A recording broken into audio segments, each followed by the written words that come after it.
Have you ever felt overwhelmed by trying to change everything at once and ended up changing nothing?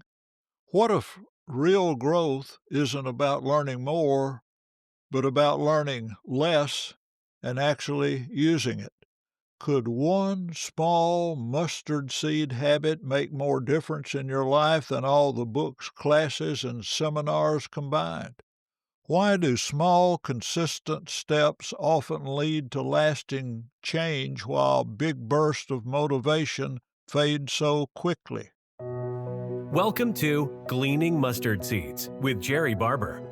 Mr. Barber is a preacher, a ventriloquist, a barefoot runner, and writes 2 blogs. When Jerrie communicates, he encourages people, try not to learn very much. Find a mustard seed. In the next few minutes, try not to learn very much. Look for something you can do to move a mountain, remove a stumbling block, or provide a stepping stone for yourself or someone else. And now, here's Jerrie with this week's mustard seed. In episode number 1, the first rule of this podcast is try not to learn very much. I enjoy reading, listening, attending seminars, lectures, and other events when I know I don't have to take a test. I refer to this rule often. Try not to learn very much. The second part of the rule is look for a mustard seed that'll make a difference. I found that principle helpful in many areas of my life. I bought my first computer in March 1985. I'd never had a computer class. I'd never done any work on a computer. I bought a computer with a 20 meg hard drive, a monitor, and a dot matrix printer. The challenge of learning to use that new tool was overwhelming. The word processing program came with a tutorial, which was excellent. I went through the training a couple of times and wrote 3 bulletin articles. I went back to check them, couldn't find them. I called a friend who had more experience and told him my problem. He asked me what I named my articles. I didn't have any idea what he's talking about. He told me I had to name each file and save it to find it. That day I developed the try not to learn very much principle. My goal was to learn one new thing each day about my computer and how to use it. Often went to the secretary and said, I've learned something new today, so I'm going home. I don't want to get confused. 26 years later, I bought my first Apple computer. It was an entirely different operating system with different rules. I set up my iMac desk computer. To the right of it, I had a PC laptop that I knew how to use. I could get my work done on it. Each day, I tried to learn one new thing about my Apple computer. I did my work on the PC. I went to the Apple store to participate in various workshops about the Apple system. In a short time, I was able to use my new computer well. I didn't know everything about it and still don't. I'm still learning. But I try not to learn very much until I put what I already know into a habit that is easy and natural. I practiced this principle before I had named it when I started running. I read the book Aerobics by Major Cooper, that I needed to run 15 miles a week to be healthy. I started by walking a quarter of a mile each day, Monday through Friday. The next week, I walked a half a mile each day, Monday through Friday. The next week, 3/4 of a mile, and the next week, a mile.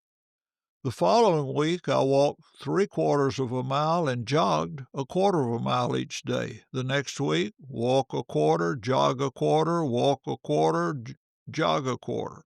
The following week, jog a quarter of a mile, walk a quarter of a mile, and jog the final 1/2 of a mile. The next week, jog a mile each day, Monday through Friday.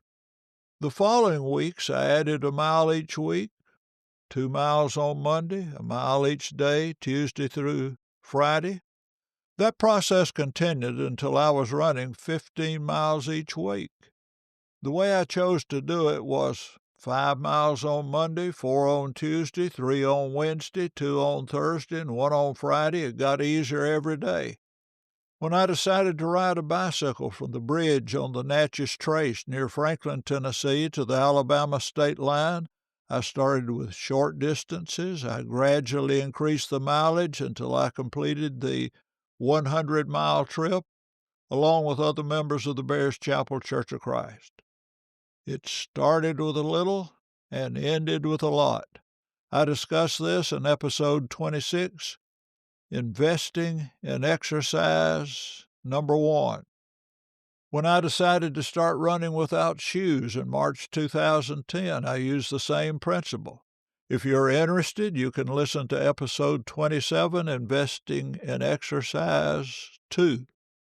On the 1st of May of last year, I participated in the Living Centered program at the On-Site Center in San Diego, California.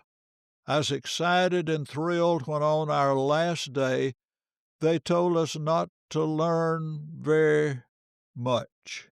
I'll put a link in the show notes about On-Site and their services. Well, they didn't say it exactly that way. We'd been there for a week. We'd learned many things. They suggested not applying everything we learned at once. They suggested making a 2-degree shift. Here's their suggestion on page 59 of the book they gave us.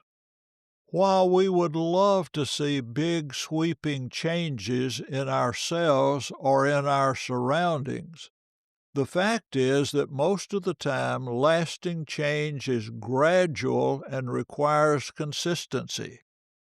The good news is that we don't have to change what we want. We just have to embrace a realistic timeline. The 2-degree shift is a reminder that small but consistent changes compound into significant changes over time.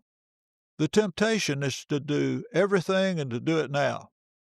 But instead of doing everything, which inevitably leads to burnout, do something. Do literally anything that resembles the future you're hoping for. Then keep showing up. Thank you for listening to Gleaning Mustard Seeds with Jerrie Barber. If you found a mustard seed, send a text or email with the link to a friend. This podcast is brought to you in partnership with the Ministry League Network. Ministry League is a global platform dedicated to equipping Christians with the tools they need for ministry, worship, and personal growth. Featuring over 50 podcasts created by members of the Lord's Church, Ministry League provides uplifting and biblically sound content for all ages. Through the Ministry League app, you can access these podcasts, a digital songbook for worship, free Bible study materials, curriculum, and other ministry resources to strengthen your walk with Christ.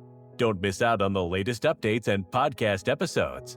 Subscribe to the Ministry League YouTube channel for daily content and exclusive insights into the work of the Lord's Church, or visit ministryleague.com to explore what's possible. Ministry League, equipping you for every good work. Thank you for listening. Jerrie looks forward to next week as we continue to collect and plant mustard seeds.